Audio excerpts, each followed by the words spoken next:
Muito boa noite a todos. É um prazer recebê-los aqui. Para quem está aqui a primeira vez, nós somos do grupo fraternal, do Grupo Espírita Fraternal Recomeço. Para vocês que nos acompanham aí pelo Instagram e pelo Facebook, sejam também bem-vindos. Nós estamos aqui no bairro de Jordanópolis, em São Bernardo do Campo. Alguns recados. Então, gostaria de pedir a gentileza que desligassem os celulares, para que não interfira nos trabalhos dessa noite. O uso de máscara é opcional, tá? Fiquem à vontade para usá-la ou não. E aí tem os recados aqui da casa. As meninas aqui fazem os quadradinhos do amor, que são feitos de lã, para montar colchas, para que a gente doe aí para as mães carentes. Desculpe, gente. Para as mães carentes. Então, nós aceitamos doação de lã para que seja aí feito esses quadradinhos do amor. Outras doações que nós aceitamos também são de alimentos. Hoje nós atendemos aí por volta de 20 famílias carentes, que realmente são necessitadas. Então, nós aceitamos a doação de alimentos não perecíveis. Tem, inclusive, acho que no quadro lá na frente, uma lista daquilo que vai nessas cestas. Aceitamos também doações para o bazar, tá? Nós temos um bazar aqui que funciona às segundas-feiras à noite, aqui durante a palestra, e às quartas-feiras à tarde. O bazar aceita doação de roupas, calçados, desde que estejam limpos e em boas condições de uso. Assim como eletrônicos, eletrodomésticos, tá? Tudo que for aí que estiver em funcionamento. Outro recado importante, que a gente fala toda segunda-feira e toda quarta, é a importância do Evangelho no lar, Então, nós vimos até aqui para receber um passe, para equilibrar as nossas energias, e o Evangelho no lar, o que ele faz? Ele equilibra a energia do nosso lar. Porque durante o nosso dia de trabalho, todos nós temos as nossas atribulações diárias. E o Evangelho no lar faz com que nós consigamos equilibrar as energias dentro da nossa casa, para manter a nossa casa com uma energia mais positiva. Bom, nesse momento, então, nós vamos fazer uma prece para nos preparar para a palestra do Wagner, que vai falar sobre a parábola da figueira que secou. Então vamos fazer a prece que Jesus nos ensinou. Pai nosso que estais nos céus, santificado seja o vosso nome. Venha a nós o vosso reino, seja feita a vossa vontade, assim na terra como no espaço. O pão nosso de cada dia nos dai hoje. Perdoa, Senhor, nossas ofensas, assim como nós perdoamos a quem nos tem ofendido, e não nos deixe cair em tentações. Livra-nos, Senhor, de todos os males, que assim seja, graças a Deus. Por favor, Wagner. Obrigado.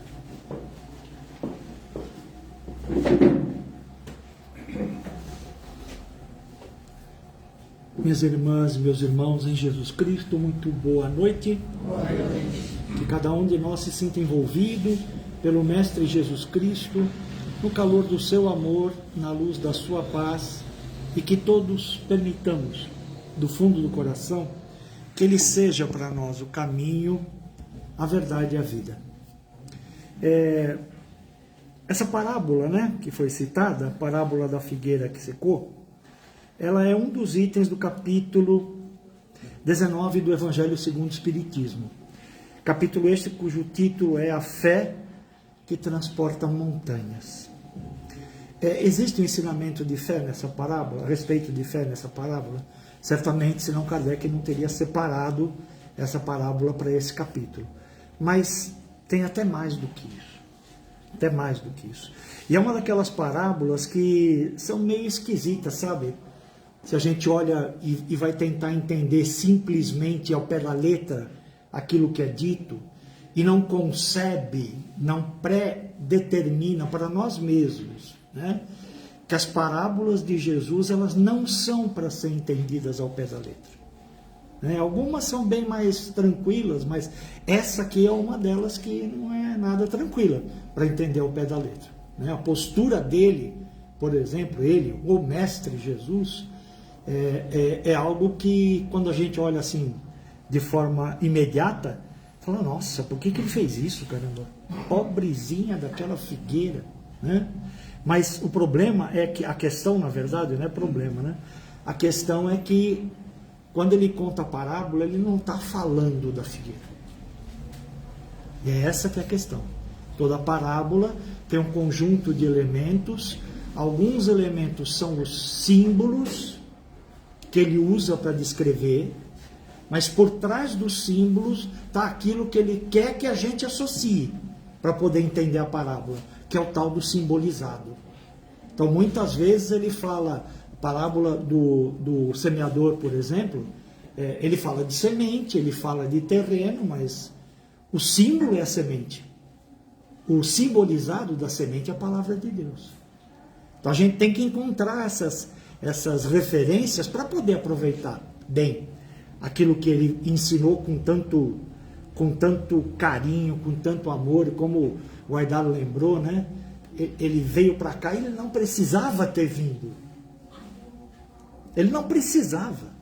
Ele veio por amor. Amor a quem? Amor a nós. Todos nós. Para nos ajudar a evoluir. Diz a parábola assim: quando saíam de Betânia, ele teve fome. E vendo ao longe uma figueira, para ela se encaminhou a ver se acharia alguma coisa, lógico, para comer. Tendo-se, porém, se aproximado, só achou folhas, visto que não era tempo de figos. Olha só. Então, disse Jesus à figueira, que ninguém coma de ti fruto algum. E os discípulos ouviram isso. No dia seguinte, ao passarem pela figueira, viram que ela secara até a raiz. Pedro, lembrando-se do que dissera Jesus, disse: Mestre, olha como secou a figueira que tu amaldiçoaste. Jesus, tomando a palavra, lhes disse: tende fé em Deus. Digo-vos em verdade que aquele que disser a esta montanha, tira-te daí e lança-te ao mar, mas sem hesitar no seu coração, crente ao contrário firmemente de que tudo o que houver dito acontecerá, verá que com efeito acontece. Então, essa parte final é a parte que fala de fé. A parte descritiva aí do caminho e da busca de Jesus por fruto, né, na figueira, tudo isso é a parte que precisamos aprofundar também, né? Figueira é uma fruta, a figueira é uma árvore bastante comum na Palestina, né? E é usada por Jesus em várias ocasiões aí ao longo do Evangelho, né? Há duas passagens específicas que ele utiliza a florada da figueira como referência de anúncio de tempos novos. Então ele fala o que vai acontecer quando chegar o momento da humanidade se transformar, etc. e tal, fala quais são os sinais e faz uma referência à figueira.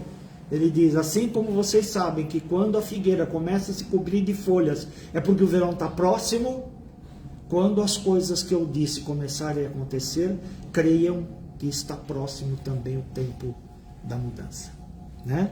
Ele faz isso em duas passagens ao longo do Evangelho.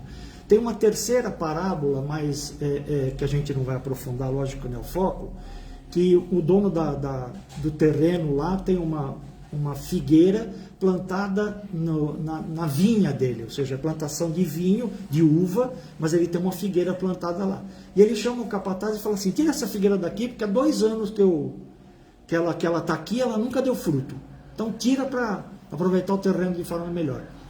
E o capataz fala assim, senhor, eu vou cavar um buraco em torno dela e vou adubá-la. Então, espera para o próximo ano para ver se ela não dá fruto, né? Ou seja, uma chance para recomeçar. E a terceira é essa, né? O terceiro tipo de parábola envolvendo é essa. Tem algumas coisas que são interessantes a gente conhecer, porque não está na parábola, né? Está no dia a dia de Jesus. Betânia, por exemplo. De onde é que eles estavam vindo? Betânia era a casa de Lázaro, Maria e Marta. Né? Ele estava vindo de lá porque ele tinha pernoitado, ficado lá na casa dos amigos, como ele fazia com uma certa frequência. Né? E o lugar em que eles passaram, em que encontrou essa figueira específica, chama-se Betfagé. E Betfagé quer dizer simplesmente o lugar dos figos verdes. Olha que legal. Suspeita-se, não dá para ter certeza, mas suspeita-se que ele escolheu a questão da figueira para dar um exemplo associado a essa ideia de Betfagé, que é exatamente o lugar que a comida não está pronta ainda, né? Aquilo que pode ser aproveitado ainda não está aproveitado porque não chegou o tempo. Olha que a parábola ela fala, né, que ele estava com fome. Tem alguns que contestam isso, porque ele tinha saído da casa de Marta. A palavra Marta quer dizer boa governanta, né? Uma mulher dona de casa de extrema qualidade. Parece meio esquisito deixar o mestre sair de casa sem o de jejum. Não é verdade? Para uma mulher que é ótima dona de casa. Mas, como estamos falando de simbolizado, né? Isso não vem ao caso. Mas ele disse que estava com fome, né? A parábola afirma isso, e ele viu uma figueira de longe. Por que essa figueira atraiu ele? Atraiu a atenção dele? Porque ela tinha folhas. E quando a figueira não tem fruto, ela não tem folha. Percebem? Era de chamar atenção mesmo, né? Era de chamar atenção. Estou com fome, tem folha lá, deve ter fruto. Ele se aproximou e não encontrou fruto. Aí ele utilizou a capacidade dele, aquilo que a gente chama de fé, né? Porque fé não é ao contrário daquilo que a gente frequentemente interpreta. Fé não é crença apenas, nas palavras de Jesus, tá? Jesus não considerava a fé única e exclusivamente acreditar. É mais do que acreditar. É uma conexão com a fonte do poder que, colocada em movimento, consegue produzir os efeitos citados da fé. Fé é fidelidade. Fé é conexão. Fé é identidade. Identidade com quem? Se eu tenho fé em Deus, é identidade com Deus, certo? Quando eu tenho a minha conexão com Deus, eu funciono como se essa conexão é correta, se essa conexão é pura, se essa conexão é elevada, né? Não é só crer, eu tenho que estar conectado, eu tenho que estar em sintonia com Deus. Sintonia com Deus significa fazer a vontade dele. Quando eu tenho essa conexão, essa sintonia e faço a vontade dele, eu posso funcionar como um instrumento da vontade dele no mundo. E aí é o poder dele que produz os efeitos da fé. Não é o meu, é o dele. Por isso que Jesus o tempo inteiro afirma que ele e o Pai são um. Eu sou um com o Pai e o Pai é um comigo. Porque eu me identifico com ele, eu tenho sintonia com ele, a vontade dele é realizada por mim em tempo integral. Isso é fé, nas palavras de Jesus. E porque ele tem essa fé num nível tão elevado com Deus, ele consegue produzir todos os fenômenos que ele produz. Simplesinho. Curas, mudança, controlar o tempo, tudo isso é mera consequência do fato dele ter conexão com Deus. E ele fala que a gente também pode ter, mas nós precisamos desenvolver essa capacidade de nos unir a Deus através da vontade dele. Então, quando ele fala a respeito da mudança, né, da figura da figueira, e produz o efeito da figueira secar, ele fala: ninguém coma de ti mais fruta alguma. Na verdade, na tradução em grego, ele fala neste eon. Eon é um período. E ele está se referindo à vida. No caso, a vida da figueira. Mas vamos lá. Tudo isso aconteceu e nós não falamos do simbolizado. Quem que é o simbolizado? A figueira é o símbolo. Quem que é o simbolizado? Quem que, como Jesus apontou na figueira, pode ter uma aparência externa, parecer uma coisa por fora, sem ter fruto verdadeiro para fornecer, sem ter substância para entregar, sem ter resultado efetivo para mostrar. Nós, seres humanos, somos assim, né? Tem muita gente, eu diria que é quase todo mundo, que se mostra para quem interessa de uma determinada forma, mas, às vezes, por uma questão de conveniência, escolhe o momento de produzir os nossos frutos. Para quem que eu vou entregar aquilo que eu sou, aquilo que eu trago, aquilo que eu posso fazer. E como a figueira, a gente às vezes fala, não é minha hora ainda. Não vou entregar fruto agora porque eu não estou pronto para fazer o bem que eu posso fazer, para fazer a caridade que está ao meu alcance, para fazer a transformação em mim que eu preciso fazer para me tornar melhor como espírito, como indivíduo. Não é agora. Eu vou fazer isso, desculpa a comparação, eu vou fazer isso depois que meus filhos crescerem, entrarem na faculdade. Eu vou fazer isso depois que eu casar. Eu vou fazer isso depois que, sei lá, eu enviuvar.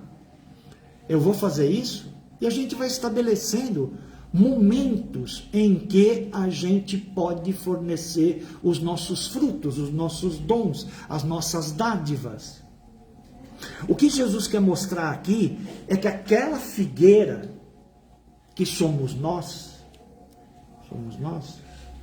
temos sim a possibilidade de fornecer os nossos frutos, mesmo fora da época mais propícia.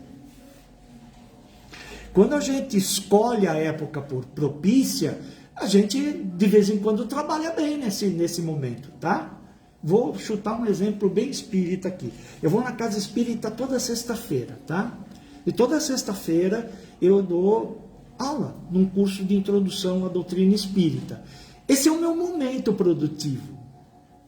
Esse é o meu momento produtivo. Se eu for chamado para fazer alguma coisa fora da sexta-feira, eu vou dizer, não dá. Minha hora é sexta-feira à noite.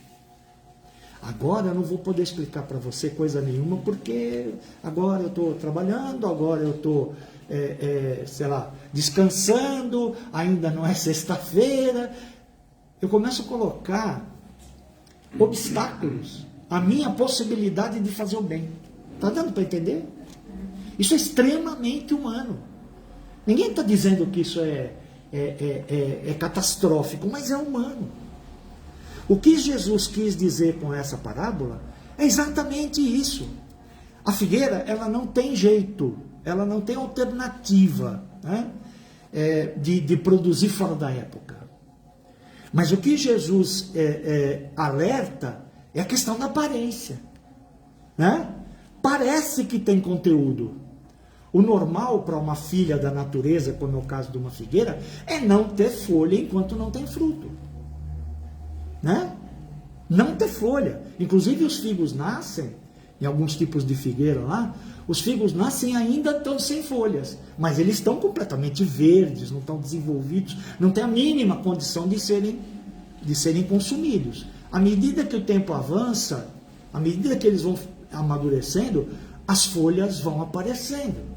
E quando a árvore está bem copada, aquela fruta é consumível. Dá para consumir. Jesus está alertando a gente para a questão das aparências, né? Porque a gente gosta de parecer que tem fruto. Sim ou não? A gente gosta.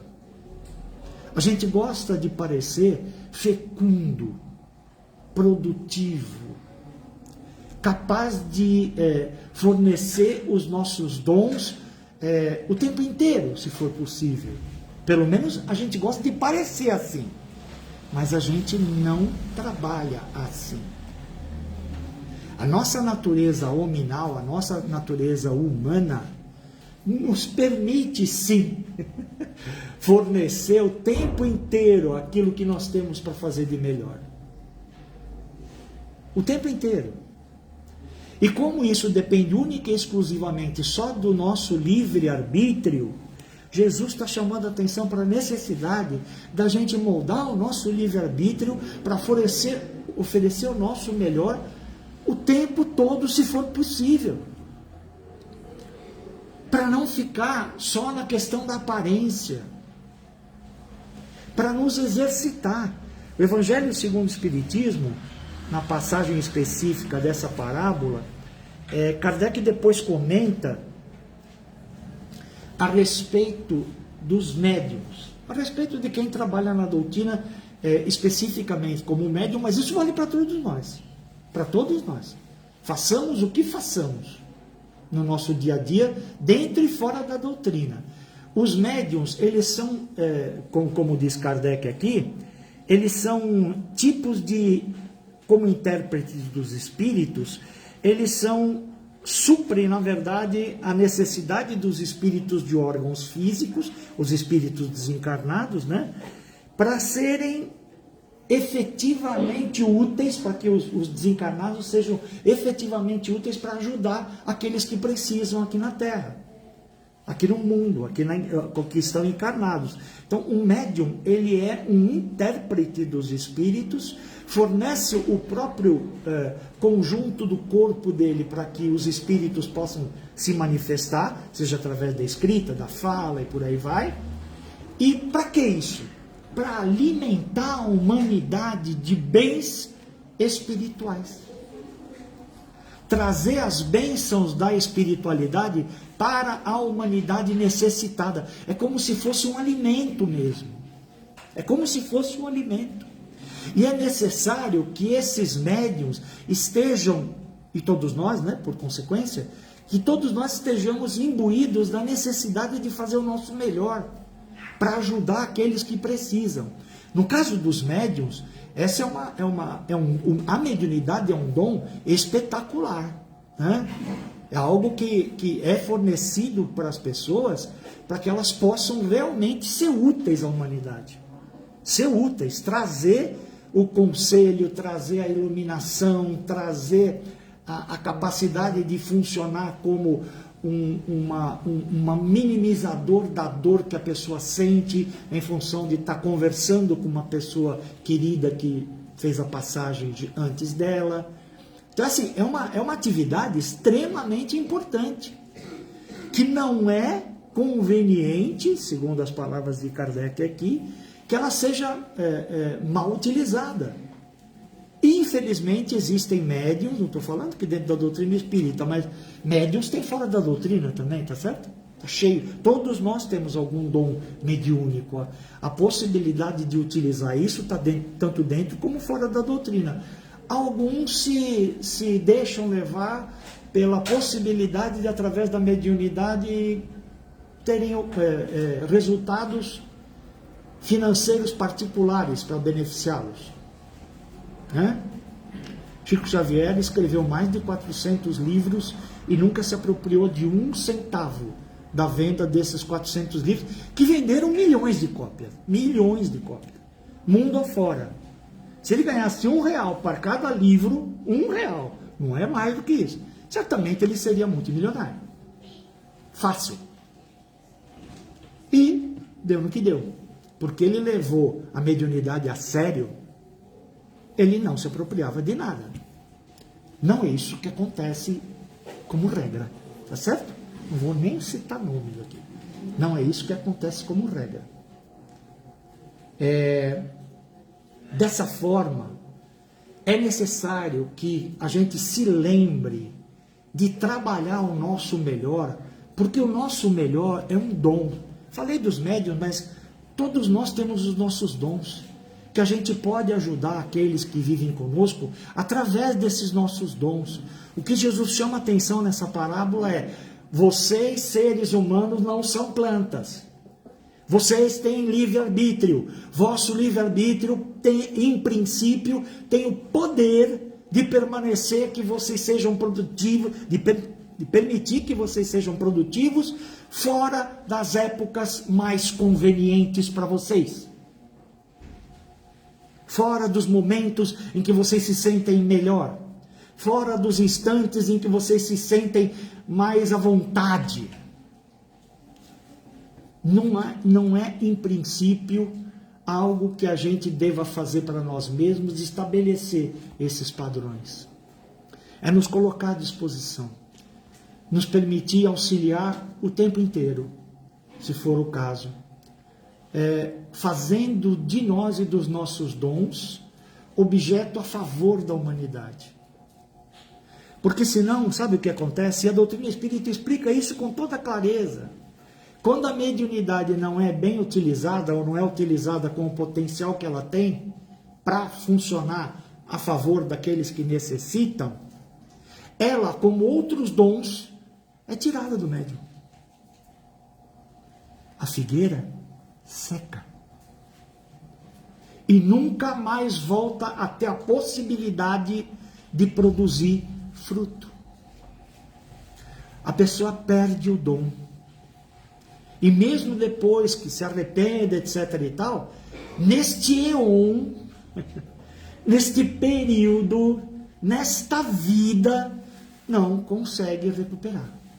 Vai ter que passar lá para a espiritualidade, entender o que aconteceu, para voltar para cá e começar a garimpar de novo o seu dom. Desenvolver, se aprofundar e se realizar na alegria que é poder servir aqueles que precisam. O exemplo de Jesus é irretocável. Ele disse que o maior prazer dele era fazer a vontade daquele que o enviou. O meu prazer, o meu manjar, aquela coisa que a gente come com muito gosto, experimenta com muito gosto. O meu prazer é fazer a vontade daquele que me enviou. Todos nós somos enviados, de alguma forma, para fazer a vontade de Deus na medida das nossas possibilidades. Ninguém está falando para ultrapassar suas capacidades, nada disso. Mas cada um de nós tem um dom. O que Jesus está lembrando é que a gente precisa pôr esse dom para funcionar. Precisa dar fruto. Precisa que esse fruto possa ser aproveitado por aqueles que cruzam o nosso caminho e que podem se beneficiar deles. E o nosso livre-arbítrio deve permitir que a gente faça isso. Não apenas nos momentos bons, não apenas nos momentos favoráveis, não apenas nos momentos fáceis, mas também nos momentos difíceis. Também nos momentos difíceis. Que a gente realize em nós essa figueira não estéril que cada um de nós já é. E que a gente permita de alguma forma, né, que cada um de nós seja instrumento da misericordiosa paz do Mestre Jesus. Obrigado, meus irmãos. Deus nos abençoe. Obrigado. Quer fazer a prece para a gente? Posso.